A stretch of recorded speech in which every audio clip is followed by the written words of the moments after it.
Om Shanti. 12वां point है, दान लेने वाले आ जावे और आप उस समय सोचो कि क्या आवे जो बाटे। इसीलिए स्टॉक पहले से ही इकट्ठा किया जाता है। उस समय इकट्ठा करने की कोशिश करेंगे तो कई वंचित रह जाएंगे। जैसे और चीज़ों का स्टॉक इकट्ठा करते हो, वैसे ही यह पहले स्टॉक इकट्ठा करो। जिसको जो चाहिए, सुख शांति चाहिए या सिर्फ प्रजा पद चाहिए, या कोई को साहूकार पद चाहिए और कोई सिर्फ सलाम भरना चाहे। विश्व महाराजन को कोई ऐसे भी चाहते हैं कि सदैव चरणों के दास रहे। तो ऐसे भक्त जो नमन करना चाहते हो, ऐसे का भी स्टॉक भर दो। जिसको जो चीज़ चाहिए और जिस चीज़ की इच्छा हो, उसकी इच्छा अविनाशी पूरी कर सको। इस मिट्टी की दुनिया की नहीं, सोने की दुनिया की। ऐसा स्टॉक जब इकट्ठा होगा तब जल्दी अपने स्टॉक से उन आत्माओं को दे सकेंगे। 13वां पॉइंट है, दिन प्रतिदिन प्रकृति द्वारा विकराल रूप से परिस्थितियाँ दिखाई देती हैं। अब तक यह साधारण परिस्थितियाँ हैं। विकराल रूप तो प्रकृति अब धारण करेगी, जिसमें विशेष आपदाओं का वार अचानक ही होगा। अभी तो थोड़ा समय पहले मालूम पड़ जाता है, लेकिन प्रकृति का विकराल रूप क्या होगा? एक ही समय प्रकृति के सभी तत्व साथ साथ और अचानक वार करेंगे। बाबा कहते, प्रकृति के सारे तत्व एक साथ अचानक वार करेंगे। किसी भी प्रकार के प्रकृति के साधन बचाव के काम में नहीं रहेंगे और ही साधन समस्या का रूप बनेंगे। बाबा कहते, साधन और ही समस्या का रूप बनेंगे। ऐसे समय पर प्रकृति के विकराल रूप का सामना करने के लिए किस बात की आवश्यकता होगी? बाबा कहते, प्रकृति का सामना करने के लिए किस चीज़ की हमें आवश्यकता होगी? कौन सी ऐसी बात होगी जो हमें उसका सामना करने के लिए तैयार रखेगी? अपने अकाल तख्त नशीन अकाल मूर्त बनने से महाकाल बाप के साथ साथ मास्टर महाकाल स्वरूप में स्थित होंगे, तभी सामना कर सकेंगे। बाबा कहते, हमारा जो अकाल तख्त नशीन अकाल मूर्त बनने का महाकाल जो स्वरूप है, जैसे बाप का स्वरूप है वैसे ही बच्चों का भी स्वरूप है। तो मास्टर महाकाल स्वरूप में अगर हम स्थित होंगे, तभी हम प्रकृति के आपदाओं का सामना कर सकेंगे। तो बाबा कहते, महाविनाश देखने के लिए मास्टर महाकाल बनना पड़ेगा। जैसे प्रकृति के 5 तत्व विकराल रूप को धारण करेंगे, वैसे ही 5 विकार भी अपना शक्तिशाली रूप धारण कर अंतिम बार अति सूक्ष्म रूप में ट्रायल करेंगे। अर्थात माया और प्रकृति दोनों ही अपना फुल फोर्स का अंतिम दाव लगाएंगे। एक तरफ माया और एक तरफ प्रकृति, दोनों ही अपना फुल फोर्स अंतिम दाव लगाएंगे। जैसे किसी भी युद्ध स्थल पर अंतिम दृश्य का राज पैदा करने वाला होता है और हिम्मत बढ़ाने वाला भी होता है, ऐसे ही कमज़ोर आत्माओं के लिए राज पैदा करने वाला दृश्य होगा। यानी सब नाश हो रहा है ऐसा लगेगा। और मास्टर सर्वशक्तिवान आत्माओं के लिए वह हिम्मत और उल्लास देने वाला दृश्य होगा। ऐसे समय में जैसी स्थिति सुनाई, उसके लिए विशेष कौन सी शक्ति की आवश्यकता होगी? बाबा कहते हैं, ऐसे समय पर जो स्थिति सुनाई है, उसके लिए विशेष आपके पास कौन सी शक्ति की आवश्यकता है? तो बाबा कहते, सेकंड की हार जीत के खेल में कौन सी शक्ति चाहिए? ऐसे समय में बाबा कहते, समेटने की शक्ति की आवश्यकता है। समेटने की शक्ति की आवश्यकता है। 14वां पॉइंट है, सर्व शक्तियों का स्टॉक जमा किया है, क्योंकि अगर स्टॉक जमा नहीं किया तो अनेक जन्म की प्रारब्ध को भी पा नहीं सकेंगे। इसी एक जन्म में अनेक जन्मों का जमा करते हो। इतना जमा किया है जो 21 जन्म वह प्रारब्ध भोगते हो। अभी का जो हमने इस जन्म में स्टॉक जमा करते हैं वह अगले 21 जन्म तक उसका हम प्रारब्ध भोगते हैं। इतना जमा किया है जो भिखारी आत्माओं को महादानी बन दान कर सको। सदा स्टॉक को चेक करो। स्टॉक में सर्वशक्तियाँ चाहिए। ऐसे नहीं समाने की शक्ति है, सहन शक्ति नहीं है तो हर्जा नहीं, ऐसे नहीं। तो बाबा कहते लेकिन फाइनल पेपर में क्वेश्चन वही आएगा जिस शक्ति की कमी हो। ऐसे कभी नहीं सोचना 6 दिन नहीं 2 तो है, धारणा नहीं है, माना कि 6 शक्तियाँ है सिर्फ 2 नहीं है, धारणा नहीं है। सर्विस तो है ना, सर्विस नहीं है, योग तो है ही, लेकिन बाबा कहते सब चाहिए। जैसे बाप में सब है ना, ज्ञान शक्ति गुण, तो फॉलो फादर करना है। तो बाबा कहते हमारे अंदर सब शक्ति ज्ञान गुण सब चाहिए। आगे बाबा 15वां पॉइंट कहते मेजॉरिटी आत्माएं मुक्ति की भीख मांगने के लिए आप कर्मातीत वानप्रस्थ महादानी वरदानी बच्चों के पास आएगी। मेजॉरिटी आत्माएं मुक्ति की भीख मांगने के लिए आप कर्मातीत वानप्रस्थ महादानी वरदानी बच्चों के पास आएगी। जैसे अभी आपके जड़ चित्रों के आगे कोई मंदिरों में जाकर प्रार्थना कर सुख शांति मांगते हैं, कोई तीर्थ स्थानों पर जाकर मांगते हैं, कोई घर बैठे भी मांगते हैं। जिसकी जहाँ तक शक्ति होती है वहाँ तक पहुँचते हैं, लेकिन यथाशक्ति यथा फल की प्राप्ति करते हैं। कोई दूर बैठे भी दिल से करते हैं और कोई मूर्ति के सामने तीर्थ स्थान व मंदिरों में जाकर भी दिखावे मात्र भी करते हैं, स्वार्थवश भी है। तो बाबा कहते उन सब हिसाब अनुसार जैसा कर्म जैसी भावना वैसे फल मिलता है। ऐसे अब समय प्रमाण आप चैतन्य महादानी वरदानी मूर्तियों के आगे प्रार्थना करेंगे।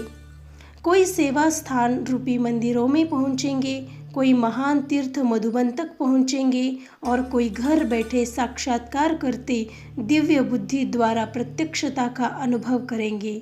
सन्मुख न आते भी स्नेह और दृढ़ संकल्प से प्रार्थना करेंगे। मनसा में आप चैतन्य फरिश्तों का आह्वान कर मुक्ति के वर्षे की अंजलि मांगेंगे। थोड़े समय में सर्व आत्माओं को वर्षा दिलाने का कार्य तीव्र गति से करना होगा। जैसे विनाश के साधन रिफाइन होने के कारण तीव्र गति से समाप्ति के निमित्त बनेंगे, ऐसे आप वरदानी महादानी आत्माएं अपने कर्मातीत फरिश्ते स्वरूप के संपूर्ण शक्तिशाली स्वरूप, तो बाबा कहते शक्तिशाली स्वरूप द्वारा सर्व की प्रार्थना का रिस्पॉन्ड मुक्ति का वर्षा दिलाएगी। तीव्र गति के इस कार्य के लिए मास्टर सर्वशक्तिवान शक्तियों के भंडार ज्ञान के भंडार याद स्वरूप तैयार हो। तो बाबा कहते आगे 16वां पॉइंट है अभी समय है सेवा करने का। जितना आगे बढ़ेंगे सेवा के योग्य समय होता जाएगा, लेकिन उस समय परिस्थितियां भी अनेक होंगी। उन परिस्थितियों में सेवा करने के लिए अभी से ही सेवा का अभ्यास चाहिए। उस समय आना जाना ही मुश्किल होगा। मनसा द्वारा ही आगे बढ़ने की सेवा करनी पड़ेगी। वह देने का समय होगा, स्वयं में भरने का नहीं। इसीलिए पहले से ही अपना स्टॉक चेक करो। बाबा कहते आगे का समय बहुत मुश्किल आने वाला है, आना और जाना भी नहीं होगा, हम बाहर भी नहीं जा सकेंगे। तो बाबा कहते मनसा सेवा हमें बहुत आगे से ही बढ़ानी पड़ेगी और उसी के लिए तब हम स्वयं में अंदर नहीं भर सकेंगे, लेकिन उस वक्त हमें सबको देना होगा। इसीलिए बाबा कहते हमें अपना स्टॉक चेक करना है। सर्व शक्तियों का स्टॉक भर लिया है। सर्व शक्तियाँ सर्व गुण सर्व ज्ञान के खजाने याद की शक्ति से सदा भरपूर, किसी भी चीज़ की कमी नहीं चाहिए। बाबा कहते किसी भी चीज़ की हमारे अंदर कमी नहीं चाहिए। 17वां पॉइंट है, माताओं में सहन शक्ति है या थोड़ा थोड़ा क्रोध आ जाता है। पांडवों को क्रोध या रोब आता है। सहन शक्ति, माताओं में सहन शक्ति है या थोड़ा थोड़ा क्रोध आ जाता है। पांडवों को क्रोध या रोब आता है। सहन शक्ति की कमी है तब ही आएगा ना। सर्व शक्तियों में सहन शक्ति भी तो शक्ति है ना। एक भी शक्ति कम हुई तो फुल पास होंगे या अधूरे पास होंगे। इसीलिए सर्व शक्तियों को चेक करो, परसेंटेज भी कम न हो। ऐसे नहीं थोड़ा क्रोध आया, ज़्यादा नहीं आया। यदि थोड़ा भी आ गया तो उसको फेल कहेंगे और आदत पड़ जाएगी। थोड़ा थोड़ा फेल होने की तो फुल पास कैसे होंगे। इसीलिए एक भी शक्ति की कमी न हो। ऐसे अलबेले नहीं रहना कि एक थोड़ी कम है, बढ़ जाएगी। बाबा कहते अगर अलबेले अगर हम रहेंगे तो वो थोड़ा भी बहुत बढ़ जाएगा। बहुत समय की कमी समय पर धोखा दे देगी। इसीलिए मास्टर सर्वशक्तिवान अर्थात सर्व शक्तियों से संपन्न बनो। 18वां पॉइंट है, आजकल सर्व आत्माएं सुख और शांति का अनुभव करने चाहती है, ज़्यादा सुनने नहीं चाहती है। अनुभव करने के लिए स्वयं अनुभव स्वरूप बनने, तब सर्व आत्माओं की इच्छा पूर्ण कर सकेंगे।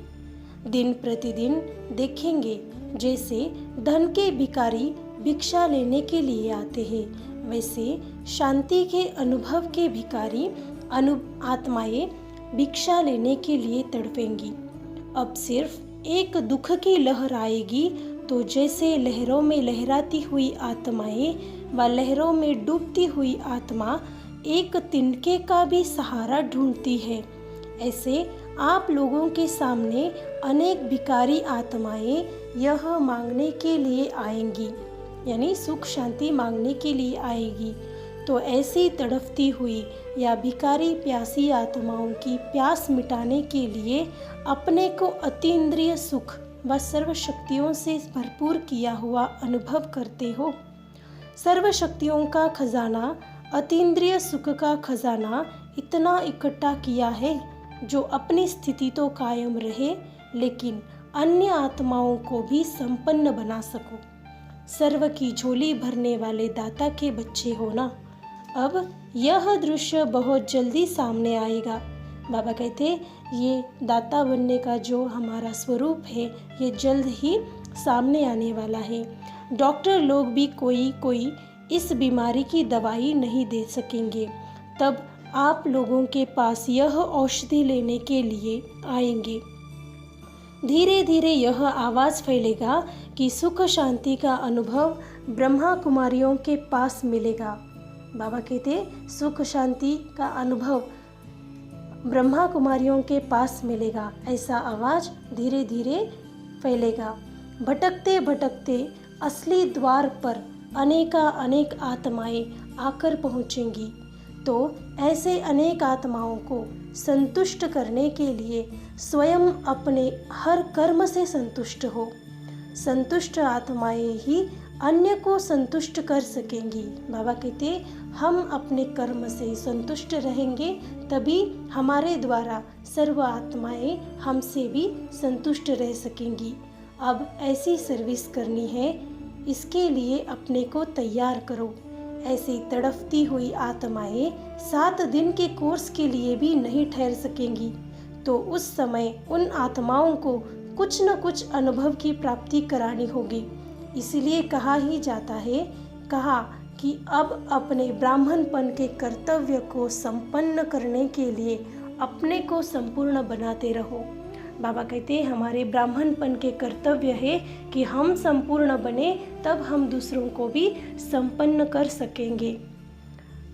19वां पॉइंट है, जैसे वृक्ष की छाया किसी भी राही को आराम देने वाली होती है, सहयोगी है, ऐसी शीतलता की शक्ति वाला अन्य आत्माओं को भी अपने शीतलता की छाया से सदा सहयोग का आराम देता है। हर एक को आकर्षण होगा कि इस आत्मा के पास जाए तो 2 घड़ी में शीतलता की छाया में शीतलता का सुख आनंद लेवे। जैसे चारों ओर बहुत तेज धूप हो तो छाया का स्थान ढूंढेंगे ना। तो बाबा कहते हैं ऐसे आत्माओं की नज़र व आकर्षण ऐसी आत्माओं तरफ जाती है। अभी विश्व में और भी विकारों की आग तेज होनी है। जैसे आग लगने पर मनुष्य आत्माएं आप शीतल आत्माओं के पास तड़पती हुई आएंगी। जरा सा शीतलता की छींटे भी लगाओ ऐसी चिल्लाएगी। एक तरफ विनाश की आग, दूसरे तरफ विकारों की आग, तीसरे तरफ देह के संबंध पदार्थ के लगाव की आग, चौथे तरफ पश्चाताप की आग और चारों ओर आग ही आग दिखाई देगी। तो ऐसे समय पर आप शीतलता की शक्ति वाली शीतलाओं के पास भागते हुए आएंगे। तो बाबा कहते हैं सेकंड के लिए भी शीतल करो। ऐसे समय पर इतनी शीतलता की शक्ति स्वयं में जमा हो जो चारों ओर की आग का स्वयं में सेक न लग जाए। चारों ओर तरफ आग मिटाने वाले, शीतलता का वरदान देने वाले शीतला बन जाओ। तो बाबा कहते अगर जरा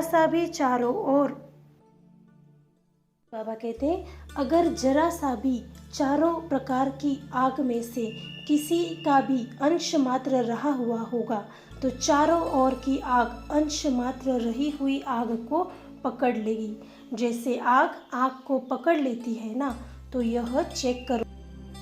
तो बाबा कहते चारों ओर जब आग ही होगी तब हमें उसका सेक न लग जाए। हमें उस वक्त शीतलता की देवी बन सभी को वरदान देना होगा। तो बाबा कहते अगर चारों प्रकार की आग में से किसी का भी अंश मात्र भी रहा हुआ होगा तो वो अंश भी आग को और ही ज़्यादा पकड़ लेगी। इसीलिए जैसे आग को पकड़ती है ना, तो यह चेक करो। 20 नंबर का पॉइंट है, जब तक आप ब्राह्मण किसी भी आत्मा के गेट पास नहीं देंगे तो वह पास ही नहीं कर सकेंगे। बाबा कहते हैं जब तक ब्राह्मण किसी भी आत्मा को गेट पास नहीं देंगे तो वह पास ही नहीं कर सकेंगे। तो मुक्ति जीवन मुक्ति धाम के गेट के पास लेने वालों को बड़ी लंबी क्यू आप लोगों के पास लगने वाली है। अगर गेट पास देने में देरी लगाई तो समय टू लेट हो जाएगा। इसीलिए अपने को सदा स्वस्वरूप, स्वधर्म, स्वदेशी समझने से, सदा इस स्थिति में स्थित रहने से ही 1 सेकंड में किसी आत्मा को नज़र से निहाल कर दे सकेंगे। अपने कल्याण की वृत्ति से उन्हें स्मृति दिलाते हर आत्मा को गेट पास दे सकेंगे। गेट पास अर्थात मुक्ति और जीवन मुक्ति का रास्ता। बिचारी तड़पती हुई आत्माएं आप श्रेष्ठ आत्माओं से सिर्फ 1 सेकंड में अपने जन्म जन्म की आशा पूर्ण करने का दान मांगने आएगी। बहुत सुंदर पॉइंट है। बाबा कहते कि बिचारी जो तड़पती हुई आत्माएं हैं, आप श्रेष्ठ आत्माओं से सिर्फ 1 सेकंड में अपने जन्म जन्म की आशा को पूर्ण करने का दान मांगने आएगी। इतनी सर्वशक्तियाँ जमा की है जो मास्टर सर्वशक्तिवान बन 1 सेकंड की विधि से उन आत्माओं को सिद्धि प्राप्त कराओ। बाबा कहते आप इतनी सर्वशक्तियाँ जमा करो जो मास्टर सर्वशक्तिवान बन उन आत्माओं को 1 सेकंड की विधि से उन आत्माओं को सिद्धि प्राप्त कराओ। 21वां पॉइंट है, शक्ति को देखकर दूर से ही दुश्मन भाग जाता है। बाबा कहते हैं शक्ति को देखकर दूर से ही दुश्मन भाग जाता है। अगर आ जावे फिर उसे भगाओ तो टाइम ही भी वेस्ट और कमज़ोर की आदत पड़ जाती है। बाबा कहते कमज़ोरी की आदत पड़ जाती है। कोई बीमार हो तो कमज़ोर हो जाता है ना। बाबा कहते कोई बार बार बीमार हो तो कमज़ोर हो जाता है ना। या बार बार पढ़ाई में फेल हो तो कहेंगे यह पढ़ाई में कमज़ोर है। बाबा कहते कि कोई बार बार बीमार होता है तो कहते कि इनका शरीर कितना कमज़ोर है। तो बाबा कहते और पढ़ाई में भी अगर बार बार फेल हो जाते तो कहते कि यह पढ़ने में कमज़ोर है। ऐसे माया बार बार आए और वार करती रहे तो हार खाने के आदती हो जाएंगे और बार बार हार खाने से कमज़ोर हो जाएंगे। इसीलिए शक्तिशाली बनो।